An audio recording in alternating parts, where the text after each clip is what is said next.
ఆ శిక్ష నేను అనుభవిస్తానని ఒక గొలుసు, తన మెడలో ఉన్నటువంటి గొలుసుని శివలింగపు వంపుకేసి గట్టిగా లాగాడు, తన కంఠం ఒరిసిపోయి తెగాలని. తన కంఠం తెగలేదు, శివలింగం వంపు ఇలా పైకి లేచిపోయింది. ఆ వంపు దిద్దినటువంటి వాడు గుగ్గిల నాయన. ఇప్పుడు మీరు నాకు చెప్పండి, బ్రతికున్న నాళ్ళు గుగ్గిల నాయనారు ఏం చేశాడు డబ్బు సంపాదించడానికంటే ఎవ్వరికీ తెలియదు. ఇంట్లో పర్సులోంచి 10 రూపాయలు తీస్తే 1000 రూపాయలు మళ్ళీ ఇంకో రూపంలో వచ్చేస్తుండేవి. అంత చిత్రంగా ఆయన మహదైశ్వర్య సంపన్నుడై, అందుకే అంటారు శాస్త్రంలో, ఐశ్వర్యము కావాలన్నవాడు శివారాధన చెయ్యాలి. శివారాధన అపారమైన ఐశ్వర్య హేతువు. అందున దక్షారామం లాంటిదైతే గొప్ప భోగస్థానం కూడా. అంత ఐశ్వర్యంతో జీవిస్తూ శివభక్తిని విడిచిపెట్టలేదు. శివభక్తితో ఐశ్వర్యంలో ఉన్నాడు. అంత్యమునందు తేలికగా శరీరం విడివడి హాయిగా పరమశివుని యొక్క పాదములలో కలిసిపోయాడు. ఇప్పుడు మీరు చెప్పండి, అమరకోశంలో మహానుభావుడు అమరసింహుడు శివశబ్దానికి సజ్జనుల యొక్క మనస్సు రమించేటటువంటి స్వరూపము కలిగిన వాడు అని శివశబ్దానికి అర్థం చెప్పడంలో ఎంత గంభీరమైన అర్థం ఉందో మీరు చూడండి. శివశబ్దము సజ్జనుల యొక్క మనసు రమించు స్థానము. ఎలా రమిస్తుంది, దేనివల్ల? దానికి ఈ కారణం ఆ కారణం అని చెప్పడం కుదరదు. మీకు మనస్సుంటే, భక్తి ఉంటే ఒక్క కారణం చాలు. ఏదో ఒక కారణంతో శివుని యందు మనసు రమిస్తే వాడికి సమస్తమైనటువంటి ఐశ్వర్యము కలుగుతుంది. ఇహము నుండి పరము వరకు, మోక్షము వరకు పొందగలడు. కాబట్టి అటువంటి స్థితిని ఇయ్యగలిగినది. 3వ నిర్వచనంలో అంటారు, చేతే సజ్జన మనస్వితివా. సాధువుల యొక్క మనస్సు యందు తానుండువాడు. ఇప్పటి వరకు సాధువులు తమ మనస్సు శివుని యందు పెట్టారు. ఇప్పుడే స్థితి కెడతట. ఇదే భృంగీచ్ఛా నటనోత్కట కరిమదగ్రాహీ స్ఫురన్మాధవా హ్లాదో నాదయుతో మహాసితవపు పంచేషు బాణాధృత సత్పక్షస్సు మనోవనేషు నపునః సాక్షాన్మదీయే మనోరాజీవే భ్రమరాధిపో విహరతాం శ్రీశైలవాసీ విభుహో అని పిలుస్తారు శంకరాచార్యులు వారి శివానందలహరిలో. లోపల ఉండేటటువంటి హృదయ పద్మము పరిశుద్ధముగా భక్తి అన్న తేనెతో నిండి ఉంటే 2 గండు తుమ్మెదలు వస్తాయి. పార్వతీ పరమేశ్వరులనే గండు తుమ్మెదలు వచ్చి విహరిస్తుంటాయి అక్కడ తేనె కోసం. ఇప్పుడు ఎవరి మనస్సు నిరంతరము శివనామము పట్టుకుని రమించిపోతోందో, ఎవరు శృతి ప్రమాణము చేత పరవశించిపోతున్నారో అటువంటి వారి మనస్సు యందు పరమశివుడే వెళ్ళి చేరి ఉంటాడు. అంటే ఆయనే శివుడైపోయి ఉంటాడు. ఇది నోటితో చెప్తే చాలా మంది అందుకుని ఉంటారు. కానీ నేను దీనికి కూడా ఒక ఉదాహరణ ఇచ్చే ప్రయత్నం చేస్తాను. చంద్రశేఖర పరమాచార్య స్వామి వారికి నడిచే దేవుడు అని పేరు.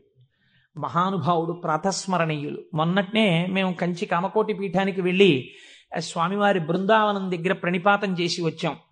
ఆ సమాధి అన్నమాట వాడరు పెద్దలు సన్యసించినటువంటి వారిని సమాధి చేసిన చోట పైన తులసి కోట పెడితే బృందావని మీద పిలవాలి. ఇది బృందావనం అండి, చంద్రశేఖర పరమాచార్య స్వామి వారి బృందావనం అనాలి.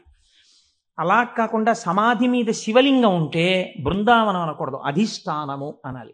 ఇది రమణ మహర్షి యొక్క అధిష్టానం అండి అనాలి. రమణాశ్రమంలోకి వెళ్ళారనుకోండి, మీరు ఇది రమణ మహర్షి సమాధనో రమణ మహర్షి బృందావనమనో మీరు ఉచ్చరిస్తే మీ యందు దోషం పడుతుంది.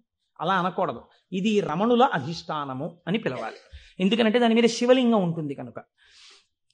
అటువంటి బృందావనం చంద్రశేఖర పరమాచార్య స్వామి వారి బృందావనం దగ్గర మేము మొన్న ప్రణిపాతం చేసి వచ్చే అదృష్టాన్ని పరమాచార్య స్వామి మాకు అనుగ్రహించారు. పరమాచార్య స్వామి ఒక మాట చెప్పుకుంటూ ఉండేవారు. ఆయన అనేవారు, నాకు ఎప్పుడైనా చీకట్లో వెడుతున్నప్పుడు ఒక విగ్రహాన్ని చూస్తే నా బాధ్యత నాకు గుర్తొస్తుందనేవారు. ఇదండి రమించడం అంటే, ఇది శివుడంటే. మామూలుగా మాట్లాడడం, ఇలా ఉపన్యాసాలు చెప్పడం గొప్ప కాదు.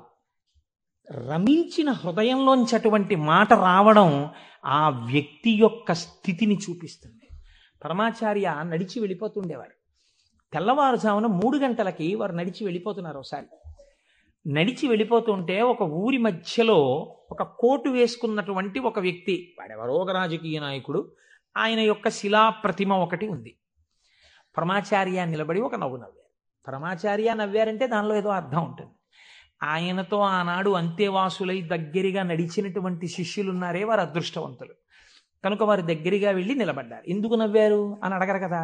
వారు నవ్వి అన్నారు, దీన్ని చూస్తే నాకేం జ్ఞాపకం వస్తుందో తెలుసా, నా బాధ్యత జ్ఞాపకానికి వస్తోంది అన్నారు. అదేమిటండి, ఆ విగ్రహానికి మీకు సంబంధం ఏమిటి అనుకున్నారు విన్నవాళ్ళు. ఆయన అన్నారు, ఈ విగ్రహంలో ఉన్న వ్యక్తి తెల్లవారుజామున 3 గంటలకి ఇలాగే కోటేసుకుని నిలబడి ఉండేవాడా అని అడిగారు. అప్పుడు 3 కదా అయింది టైము. తెల్లవారుజామున 3 గంటలకి ఆ విగ్రహంలో ఉన్న వ్యక్తి ఎవరు ఉన్నాడో ఆయన అలా కోటేసుకుని నిలబడ్డ కదా. లేకపోతే బహుశः ఇప్పుడు మనం 3ంటికి చూసాం, ఈయన రాత్రి 1 గంటకు కూడా ఇలాగే కోటేసుకుని ఉండుంటాడు. అంటే రాత్రి 1 గంటకు కూడా ఆయన బతికున్న రోజుల్లో కోటేసుకుని ఉన్నాడా? లేడు. కానీ కోటేసుకున్నటువంటి వ్యక్తిని అందరూ చూశారు బయట. ఆయన బయటికి వచ్చినప్పుడు ఎక్కువగా కోటుతో బయటికి వచ్చేవాడు.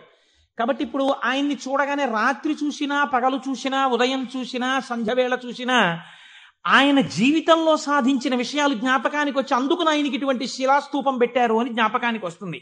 నేనెవరో తెలుసా? పరమాచార్య చెప్పిన మాట.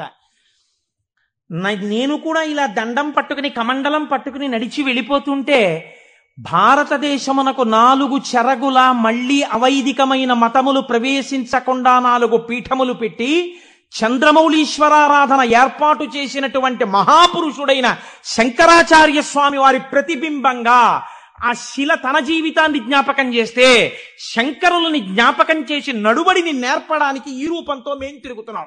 మా నడువడి ఎంత జాగ్రత్తగా ఉండాలో చూడండి అని పరమాచార్య ఆ స్తూపాన్ని చూసి చెప్పుకున్నారు. ఎంత భక్తో చూడండి నిజంగా వారిది. వారు ఒకనాడు శ్రీశైలం వెళ్ళారు. వెళ్ళినప్పుడు హటకేశ్వరంలో శంకరాచార్య స్వామి వారు తపస్సు చేసినటువంటి ప్రదేశం ఉంది. వారు ఆ హటకేశ్వరం దగ్గరికి వెడుతూ ఆ తపస్సు చేసిన ప్రదేశం దగ్గరికి ఒక సంస్కృత పండితుడిని పిలిచి వారు సంస్కృతంలోనే మాట్లాడుతూ ఉండేవారు. ఆయన అన్నారు, చాలా కాలం మఠాన్ని నిర్వహించాను. 13 సంవత్సరాల ప్రాయంలో సన్యసించారు మహానుభావుడు. చాలా కాలం మఠాన్ని నిర్వహించాను. ఉత్తర పీఠాధిపతిని నిర్వహించాను. జయేంద్ర సరస్వతి స్వామి వారిని ఉత్తర పీఠాధిపతిని చేశాను. ఆయనకి కావలసినటువంటి పరిణితి ఏర్పాటు చేశాను. నాతో పాటు ఎన్నో ప్రదేశాలకి తీసుకెళ్లాను. మఠ నిర్వహణ యందు ఆయనకి కావలసినటువంటి శక్తియుక్తులను గరపాను. ఇంకా ఎంతకాలం ఆ మఠ నిర్వహణ చేస్తూ ఉండను? శంకర భగవత్పాదాచార్య స్వామి ఏ హటకేశ్వరంలో తపస్సు చేశారో నేను ఇంకిక్కడ ఉండిపోయి ఈ హటకేశ్వరంలోనే తపస్సు చేస్తూ ఉండిపోతాను. చాలు, జయేంద్ర సరస్వతి చూస్తారు మిగిలినటువంటి మఠ వ్యవహారాలన్నీ అన్నారు. పరమాచార్య నోటి వెంట ఒకసారి ఒక మాట వస్తే వెనక్కి తిప్పడం అంత తేలిక. ఆనాడు వారు హటకేశ్వరంలో ఉండిపోకుండా ఎంత మందో వెళ్ళి బతిమాలితే వారు మన ఆంధ్రదేశానికి వచ్చి పర్యటన చేశారు. ఆ సమయంలో చూడండి, ఎంత మఠాధిపత్యం ఉన్నా, శంకరాచార్య స్వామి వారి పరంపరాగతమైనటువంటి పీఠానికి ఆధిపత్యంలో ఉన్నా ఇలా అడుగు తీసి అడుగేస్తే జగద్గురు చంద్రశేఖర పరమాచార్య స్వామి వస్తున్నారని రోడ్లకి ఇరుపక్కల కొన్ని వేల మంది నిలబడి నమస్కారాలు చేసి నీరాజనాలు ఇచ్చినా వారికి దానికన్నా హటకేశ్వరంలో కూర్చుని శ్రీశైల మల్లికార్జునుడి గురించి తపస్సు చేసుకోవడం, జపం చేసుకోవడం ఇష్టంగా అనిపించింది. అంటే ఎన్ని ఉన్నా మనస్సు ఏది కోరింది? ఆ శివుణ్ణి కోరింది, గురువులైన శంకరాచార్యుల వారిని కోరింది. అలా కోరింది కాబట్టే ఈనాటికి వారు నడిచే దేవుడయ్యారు. అందుకే ఈ శివమహాపురాణం చిట్ట చివర్లో బహుశः ఆంధ్రదేశంలోనే కని విని ఎరుగని రీతిలో పార్వతీ కళ్యాణం మనం చెయ్యబోతున్నాం కాకినాడ పట్టణంలో. కాకినాడ పట్టణం సువర్ణాక్షరాలతో లిఖింపబడిందండి. మనం అందరం కలిసి ఇక్కడి నుంచి కొన్ని వేల కార్డులు పోస్ట్ చేశాం తరిగొండ వెంగమాంబ గారి గురించి. అది తిరుమల తిరుపతి దేవస్థానంలో నిస్సందేహంగా కదలిక తీసుకొచ్చింది. కె విశ్వనాథ్ గారిని పిలిచి సదస్సు నిర్వహించి నాకు పేపర్ కటింగ్స్ వచ్చాయి తిరుపతి నుంచి. తరిగొండ వెంగమాంబ గారి బృందావనాన్ని సందర్శనీయ స్థలంగా తిరుమల తిరుపతి దేవస్థానం మార్చబోతోంది. మనం చేసినటువంటి ఒక మంచి పనికి వేసిన విత్తనం మనకి పేపర్లు అక్కర్లేదు, మన పేర్లు వెయ్యక్కర్లేదో, ఎవడి నామస్మరణ వలన కేవలము శుభమే జరుగుతుందో వాడిని శివ అని పిలిచారు. మీకు నేను ఒక దేవాలయ ప్రాంగణంలో శివమహాపురాణ ప్రవచన సందర్భంలో మీకు ఒక విషయం విజ్ఞాపన చేస్తున్నాను. ఇది పరమసత్యం. అబద్ధాలు చెప్పుకోవలసిన దౌర్భాగ్యం నాకు లేదు. బహుశः మా దొరగారికి ఒక్కరికి తెలిసేమో, ఆయన నాకు పేరు జ్ఞాపకంలో లేదు. ఈ ఊళ్ళోనే ఒక వ్యక్తి ఉండేవారు. ఆయన ఒకసారి నా దగ్గరికి వచ్చి, అంటే నా ఉద్దేశం ఇలాంటి బాధల్లో ఉన్న వాళ్ళందరినీ మా ఇంటికి వచ్చేసి నన్ను అడగమని కాదు. ఆయన ఒకసారి మా ఇంటికి వచ్చి ఒక్కసారి మీకు నమస్కారం చేసి వెళ్ళిపోతానని చాలా వ్యగ్రతతో అన్నాడు. అంటే నేను ఆఫీస్కి వెళ్ళిపోతున్నానండి, టైం అయిపోతుంది, ఇప్పుడు నమస్కారం పెట్టి మాట్లాడడం ఎందుకు? అక్కర్లేదు, నేనేం మాట్లాడను, ఒకసారి నమస్కారం చేసి వెళ్ళిపోతానండి. సరే చెయ్యండి, కానీ అది మీరు నమస్కారం చేస్తానన్నట్టు లేదు, ఒక్కసారి మిమ్మల్ని కొడతానన్నట్టుంది. ఎందుకంత భావన వ్యగ్రత అన్నాను. అంటే ఇవాళే నా జీవితానికి చిట్ట చివరి రోజు, నేను ఆత్మహత్య చేసుకోబోతున్నాను. నా మనస్సులో ఎప్పుడైనా శాంతి కలిగితే మీ ఉపన్యాసాల్లోనే కలిగేది. అందుకని మీకు ఒక్కసారి నమస్కారం చేసి ఆత్మహత్య చేసుకుందామని వచ్చాను. మీకు ఒక్కరికే చెప్తున్నాను, మీరు ఎవరికీ చెప్పకండి, సాయంకాలానికి నేను ఉండను. నేను హడిలిపోయిన ఇది నాకు చెప్పాడు బాబని. అది నేను తర్వాత ఎడతాను ఆఫీస్కి, అవసరమైతే హాఫ్ డే సీఎల్ ఎడతాను, కూర్చోండి కూర్చోండి కూర్చోండి అని కూర్చోబెట్టాను. అంటే బాబా ఇలా మా ఇంటికి వచ్చేయమని ఆలోచమండి. కాబట్టి కూర్చుంటే ఏమి మీకు ఎందుకు కలిగింది ఈ బాధ? ఆయన ఏదో పాపం చాలా చెప్పుకొచ్చాడు ఏడుస్తూ.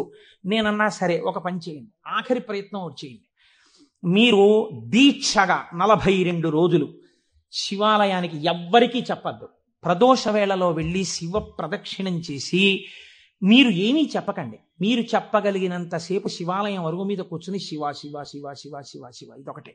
ఒక 42 రోజులు ఈ దరిద్రాన్ని మీ కష్టాలని అనుభవించి చూడండి అన్నాడు. మీరు నమ్ముతారా? ఆ వ్యక్తి నా దగ్గరికి వచ్చి నా జీవితంలో ఆశించని రీతిలో నా జీవితానికి ఒక కొత్త మలుపు తిరిగిందండి, నేను వరంగల్ వెళ్ళిపోతున్నాను, నేను సెటిల్ అయిపోతున్నానని చెప్పాడు. ఆ వ్యక్తే నాకు ఈ మధ్యనే మళ్ళీ ఫోన్ చేసి, కోటేశ్వరారు ఇప్పుడు నేను ఎంత ఆనందంగా ఉన్నాను అనండి, ఒక్కసారి మీరు ఏమైనా వరంగల్ వస్తారేమిటండి ఉపన్యాసాలకి, మీ దర్శనానికి వద్దాం అనుకుంటున్నాను, నేను కూడా కాకినాడ అన్నాడు. అయ్యా మీరు ఎప్పుడైనా కాకినాడ ఇప్పుడు అక్కర్లేదు, ఎప్పుడో తర్వాత వద్దురు కానీ నేను వరంగల్ ఇప్పుడు మాత్రం రావట్లేదు, నేను వరంగల్ వస్తే చెప్తాను, అప్పుడు మీరు నా దగ్గరికి వద్దురు కానీ తప్పకుండా దర్శనానికి అన్నాడు. కళ్యాణి అందులో అంటారే, ఏతి జీవంతిమానందో నరం వర్ష శతాదపి అంటుంది సుందరకాండ. 100 ఏళ్ళు బతికిన వాడు శుభాన్ని చూస్తాడు. అందుకే తొందరపడి ఏదో సమస్య ఉందని ఆత్మహత్యలు చేసేసుకుంటాం ఇలాంటి మాటలు అనకూడదు. కాబట్టి చూడండి, శివుడు ఉద్ధరించగలడు అనడానికి ప్రత్యక్ష ప్రమాణం మనకే ఉంది కదా. శివం అంటే మంగళం, శోభనం, శ్రేయస్సు, కళ్యాణం. ఏ శుభము నీకు కావాలి